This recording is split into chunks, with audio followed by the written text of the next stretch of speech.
continue to let our criminal justice system be weaponized for political gain. We have to be willing to take a stand. And I think the Georgia Republican Party takes the lead on that by making sure that we hold these rogue DAs accountable. Thank you, Rebecca. Ray, you're up. Our state has rogue district attorneys, specifically Fulton County, Clark, and Chatham counties, paid for by George Soros. Is there a way that the state party can stop them from implementing their agendas, and how would you do it? Okay, there's a few years ago that Marshawn Lynch stood in front of everybody in an NFL newsroom and he was like, I'm just here so I don't get fined. I can't answer this question because I don't want to get fined. Thank you. Sorry for that, Josh. Do you need me to repeat? Sir. Deborah Gonzalez in Athens, Clark County got elected. The first day she got in office, she announced the crimes that she would no longer prosecute. And if you read the newspaper over there, when she actually tries to prosecute criminals, they tend to get turned loose anyway. She's just not capable of doing the job because, of course, it was never about being capable of doing the job. It was about implementing a radical political agenda. And so, number one, the Georgia Republican Party can communicate and make these individuals famous. Everybody needs to know about this. I know the people in this room know. We need our neighbors to know. We need people that are not very politically engaged to understand that when you elect folks that run on a platform of I'm out to criminalize being a Republican, that they mean it. It's not a slogan. They really are trying to put Donald Trump in prison. They really are trying to put 16 Georgia electors who simply raised their hand and said, you know, while we sort this out, we're going to send our votes to Washington, D.C., just like they did in Hawaii in 1960. And the 3 Democratic electors who did that, 2 of them were federal judges. Nobody suggested it was criminal to do that. No one's ever been prosecuted for doing what the electors in Georgia did. So the Georgia Republican Party, again, no one else is going to tell this story. No one. So we have to do it. I am sick and tired of reading about this in the newspaper and not even half of the story being told, but things that aren't true being rebroadcast and amplified. And so we've got to hold these people accountable. We've got to explain to people what they're doing. And then at election time, we got to field excellent candidates. We had a Republican district attorney in Chatham County, and we can do better. Thank you. Thank you. Ray, you're up next. And the new question is the following.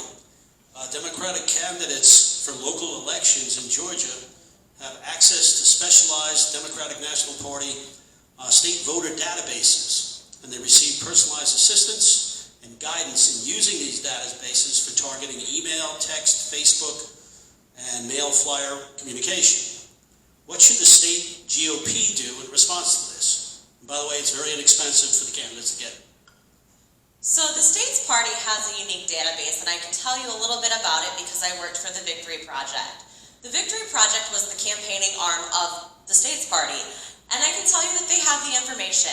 When you go and you canvass, I don't know if any of you had the opportunity to do that this last election cycle, but you get your phone and you go up to these different doors and you knock on the door and you can tell whose information's there, and you ask them, hi, are you so-and-so, and you have these. We have these tools, but it should be more than just the Victory staff that has access to them.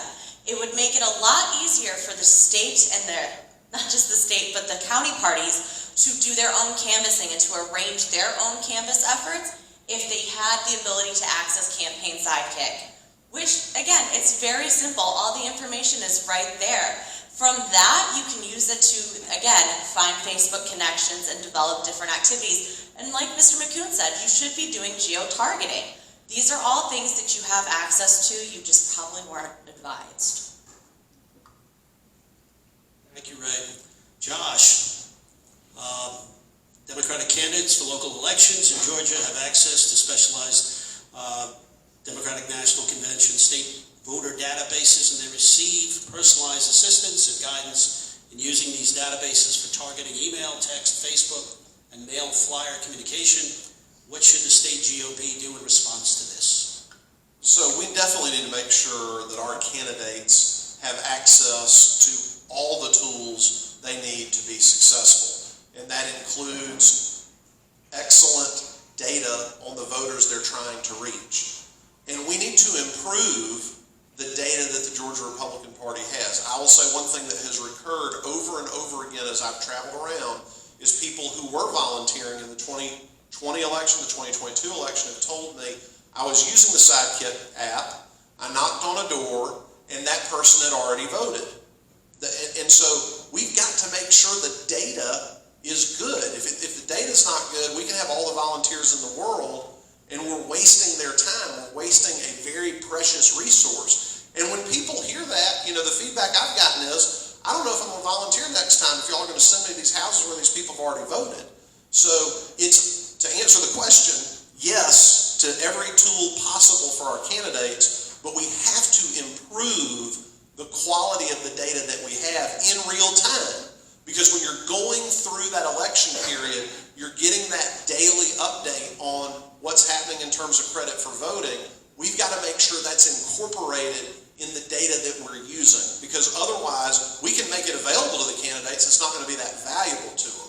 So that's my commitment to you is, yes, to make it available, but to make sure we've got the best data possible available so that no one's time is wasted and we're being effective with the resources that we have. Thank you, Josh. Rebecca, you need me to repeat this? No, that's all right. Thank you. On this particular subject, this is something Josh and I agree on. We have to have better data as part of the Republican Party, and there is better data available to us.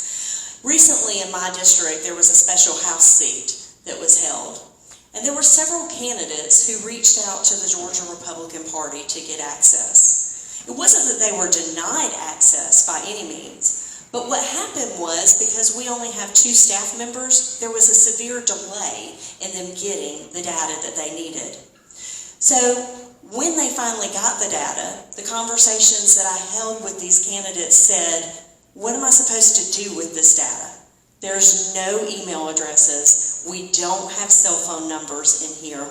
How do we make this work? And here's the deal. If you're not familiar with the GOP data center, you don't know how to make the GOP data center work. And unfortunately, it's not the most up to date. It doesn't tell you when voters have voted. It doesn't tell you if their cell phones are current. It doesn't have emails listed so that you can utilize to outreach to them. And we live in an age where we all know those are tools that we utilize. I mean, just this week or last week, how many of you received a text message asking you to take a poll or asking you to go to a website and find out about a candidate? This is how we communicate in our day and age, and we need to ensure that we have the very best data available, not only to our candidates, but to our volunteers who are helping us on a regular basis to get out the vote. Thank you, Rebecca. Okay, Josh, you're up. And the new question is, if Donald Trump becomes the 2024 GOP nominee for president, would he have your support? And how would you advise the local GOP leadership regarding support and endorsements? So the answer to your question is yes, he would have my support, because if he's the Republican nominee, he's getting my support. That is part of the problem that I was pointing to in an answer to an earlier question. Once we have a nominee, got to get behind that person. I can't fathom a Republican nominee who's not a better choice than President Joe Biden for 4 more years, or maybe President Joe Biden then President Kamala Harris. We've got to get behind them. And so I would say to my fellow Republicans, I'd had that conversation I referenced earlier today. Somebody had some heartburn about Donald Trump or any other potential Republican nominee, I would say, look, if you're going to be a leader in the Georgia Republican Party, you've got to get behind our nominee. And if you've got a problem with our nominee, I want you to ask yourself that question. Do you think that we should have 4 more years of Joe Biden? Because at that point, once we have a nominee, it's a 1 or a 0. It's a binary choice. We're either going to get 4 more years of this garbage, or we're going to get adults back in charge of the country and begin to move the country in the right direction. And so that's going to be my message. And it's not a message I'm going to broadcast at a big meeting. I'll talk to people one-on-one. I'll work relationally with the people that have those concerns. And, if they can't get right with that, they need to step aside and allow someone to be in leadership that can get on board with our nominee. Because we've all got to be together. When we're not together, we get 6 more years of Raphael Warnock. When we're together, we get 4 more years of Brian Kemp. Thank you, Josh. Rebecca, you're up. Do you need me to repeat that? Yes. Okay. If Donald Trump becomes the 2024 GOP nominee for president, would he have your support? And how would you advise your local GOP leadership regarding support and endorsements? That's an easy answer for me. I have always supported whomever our Republican nominee is. I supported Donald Trump in 2016. I supported him in 2020. And if he's our Republican nominee, I will support him in 2024. What I will not do as your Georgia Republican Party chairman is be involved in a contested primary, because that is where it is your area as our constituents, as our grassroots, to have your say in who you believe the candidate should be. And the Georgia Republican Party chairman should be hands off during that process and should in no way try to influence that decision one way or the other. But once we have our nominee, it is the role of the Georgia Republican Party chairman to devote every single resource we have at our disposal to ensure that they are winning in November. Because here is the reality, ladies and gentlemen. Republicans in office are better than Democrats in office any day of the week, because we know our policies are better than theirs. Thank you, Rebecca. Ray, you need me to repeat that? No, I got it. So yes, if Donald Trump is the nominee, Dennis will support him wholeheartedly, as will I. And it comes down to what Josh and Rebecca said. We just can't do another 4 years of Joe Biden. I don't know about you guys, but I'm very tired of going to the pump and being like, thanks, Joe. I'm tired of using my debit card and being like, oh, gosh, thanks, Joe. I'm tired of listening to my friends say they can't afford a mortgage, and then it goes back to Joe. So Joe has to go, and that means we have to support whichever candidate gets the nominee. Thank you, Ray. Okay, Rebecca, you're up first for the new question. Democrats are doing a great job in Georgia to enlist and recruit youth advocates in high schools, colleges, and community colleges. Many of these young activists are very well connected in social media. What would you like to see the state GOP do in response to this type of activism? Well, as I stated previously, having a daughter who is a junior at Augusta State University and having those candid conversations with her, we have got to do a better job of engaging our youth through the use of social media.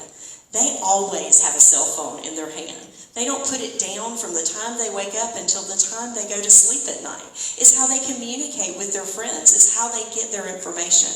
And we have to utilize that in our best efforts to make sure that we're reaching them. We've got to make sure that we're using digital targeting so that we are accessing and making sure they know about our candidates and what we stand for. But we've also got to do other things to reach young people. We've got to make sure that we realize they're not coming to a Saturday morning meeting at 9 o'clock. And we've got one shaking his head sitting right here. They're not going to come to our meetings at 9 o'clock in the morning. We've got to go where they're at. Whether that is on their college campuses, whether that is at their coffee houses, to have the conversations with them. Because what the mainstream media will tell you is that we have lost that generation and that they're not interested in being involved in the Republican Party. And ladies and gentlemen, that is just a blatant lie. They are interested in our party. They are interested in our politics and our policies. And we have to take the initiative to reach them where they are. Thank you, Rebecca. Okay, Ray.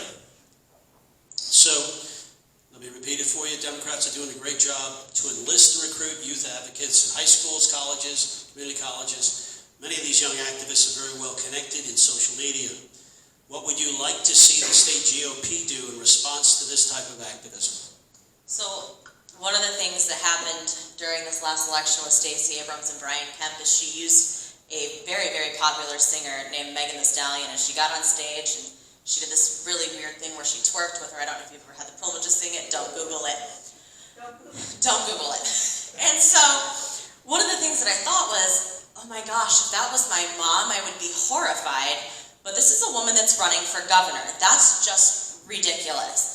And what I noticed is after that, it started a trend where people my age were saying, I don't want to be like Megan Thee Stallion or Cardi B. I want to be like Candace. We have to have more positive role models who are willing to take that step in the limelight and say, I'm conservative and this is why I believe this way and this is how I'm going to vote, and putting that message out. So we have to really encourage those influencers, because that's where your kids are. That's where my generation is. We're on our phones, we're on the tablets, and that's how we find so much of our information is through the internet and through Simile. And so we have to meet them where they're at. And that's using targeting ads, using social media, and maybe not agreeing with the platform, but utilizing the platform. I struggle with TikTok personally, and I'm sure many of you do. But that's where most kids are. And so to get that engagement, we have to engage on their level. Thank you, Ray. Josh, you need me to repeat? I'm ready. Oh, okay. So let's start off by talking about the high schools for a moment. You know, Fair Fight Action, Stacey Abrams, I mean, they've even tried to deploy curriculum in the high schools and had some success with that. Republicans a lot of times can't get in the schoolhouse door because the bureaucracy will not allow that to happen. So one of the things that I'm working with some educators on is launching a scholarship competition focused on civics and the Constitution with scholarship money attached to it. So we get students engaged, they're interested in participating, we link it up with our party structure, we have 14 regional winners that get recognized at district conventions, and then the statewide winner is recognized at the state convention. Now this does a couple of things. It gets our foot in the door in a lot of schools where we might not be able to get there. It also creates this core of young people who are interested in civics and the Constitution. Notice I didn't say the Republican Party necessarily, but they've got an interest in our Constitution and our civic democracy. They are ripe for being involved. Now we also have to work with our college Republican and young Republican leaders. I mean, you want to talk about the word identify is in vogue these days? If you identify as a Republican on a college campus, you're a brave, brave soul. And we have to talk to those folks and say, how do we replicate that? What do we need to do to make the environment better? Because that's where we're ultimately going to win this. They're not going to necessarily listen to a 44-year-old white guy in a tie. They're going to listen to their peers. And so we need to do everything we can to bring them to the table and say, what are your ideas? How do we do that? So collaboration and innovation is the key. Thank you, Josh. Okay. New question is for Ray. Can we get clarity on the separation of the State Election Board and the Secretary of State? My understanding, only for administrative purposes. Can you answer that question? I really do have a thing with the Board of Elections. I cannot answer these, and I do apologize. Repeat. No, sir. So the Secretary of State used to chair the State Elections Board. And one of the changes made by Senate Bill 202 is that the Secretary of State was removed from the State Elections Board. The composition of the board was changed. And they have independent rule-making authority. So a vote of the State Elections Board can allow them to impose a rule on election procedures. Now, we could get into a dry discussion about delegation of legislative responsibility and how far they can go. I'm not going to go there tonight. But I will tell you, they do have quite a bit of space to pursue election integrity, both in terms of rulemaking, but also in terms of investigating complaints. They got some funding for the first time this year to hire their own independent staff. So what the Georgia Republican Party needs to be about the business of is documenting election irregularities and sending them to the state elections board.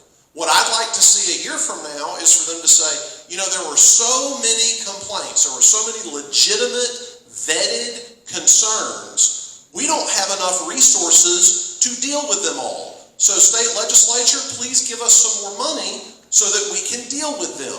So there's a tremendous opportunity there.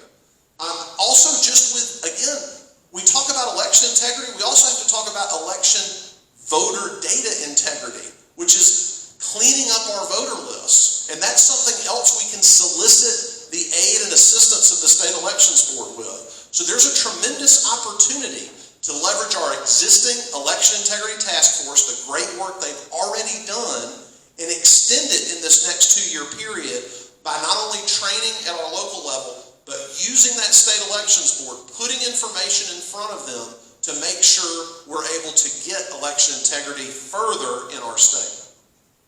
Thank you, Josh. Rebecca, you need me to repeat? Sure. Can we get clarity on the separation of the State Election Board from the Secretary of State?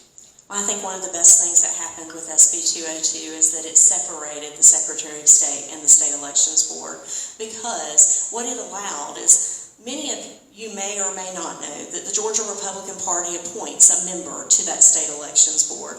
And it allows us now to be able to have a voice that isn't directly connected to the Secretary of State. Someone who can truly advocate on our behalf without fear of retaliation or retribution.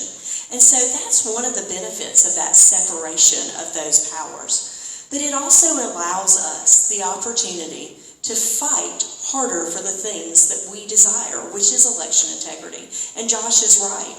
It gives us the opportunity that as they expand and they take forward the ability to investigate the complaints, that we will have the opportunity now to make sure that those complaints, not only are they fully investigated, but that as they're fully investigated, it gives credence to what we've been saying as the Georgia Republican Party in the realm of where there might be election irregularities.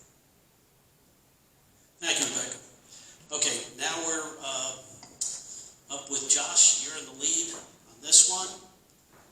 And the question is, on the topic of abortion, do you support the current Georgia heartbeat law, yes or no? To review the facts, the current law bans abortions after approximately 6 weeks and includes exceptions for medical emergencies for cases of rape and incest where a police report was filed. But 6 weeks is popularly criticized as being prior to the time that many women even know they are pregnant.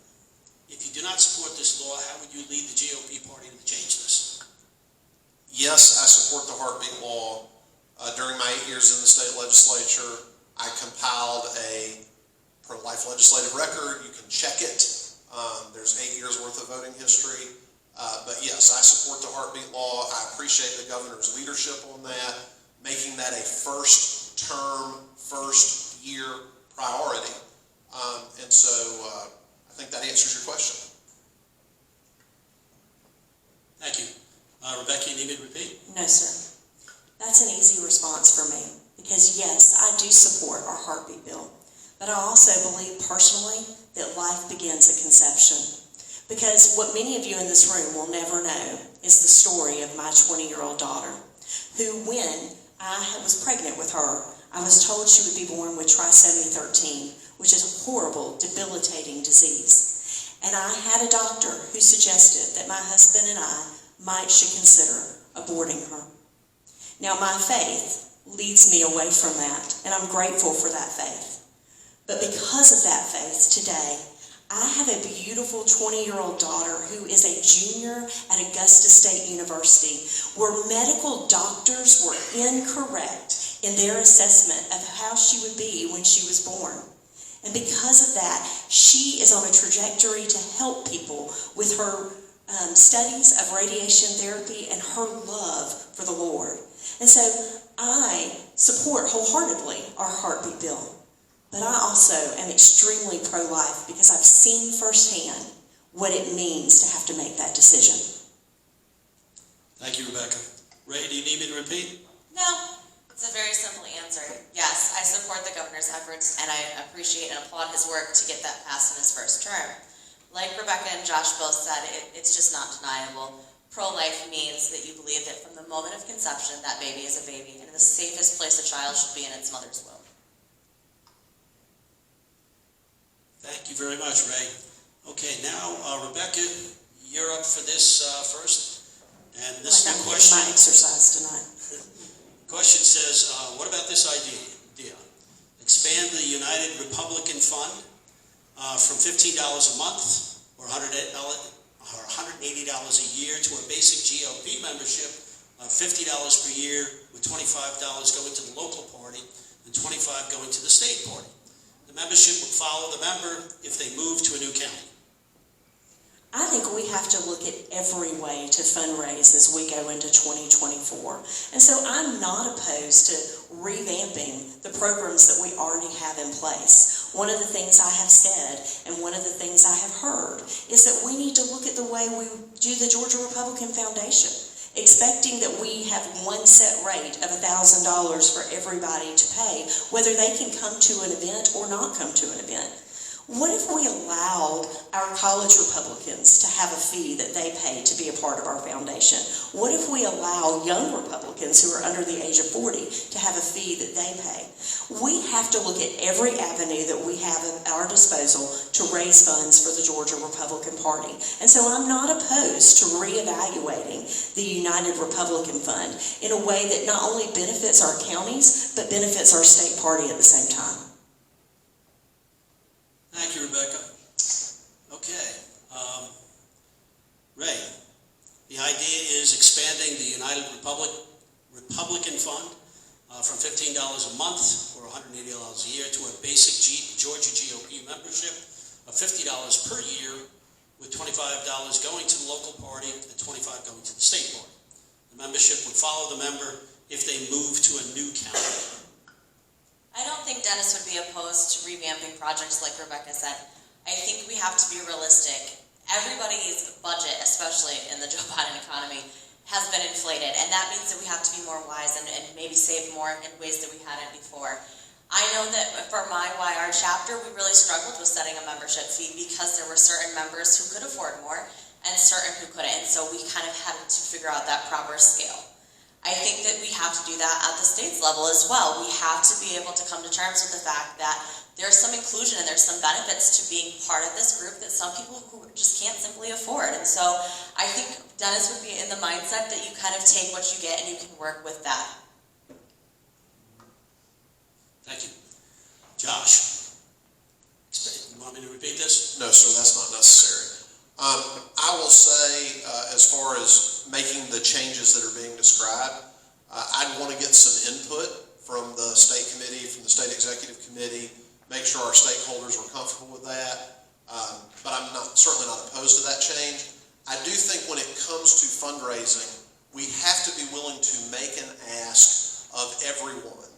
There are some people that can give a lot. There are some people that can't give as much. But everybody should be given that opportunity to invest and to be a stakeholder in the Georgia Republican Party. That means, I've mentioned this earlier tonight, we move out of just the two sort of tentpole fundraiser dinners in Atlanta. We should still have those, but we ought to have other events as well. Some events that are targeted to bigger groups. I'd love to see the Georgia Republican Party sort of re-engage and partner again with the 8th District Fish Fry. I'd love to see something happening in North Georgia like the Grilling with the Governor that was done with Governor Deal. Those are good, low-dollar opportunities to invest in the party. But then we also need some high-dollar opportunities too.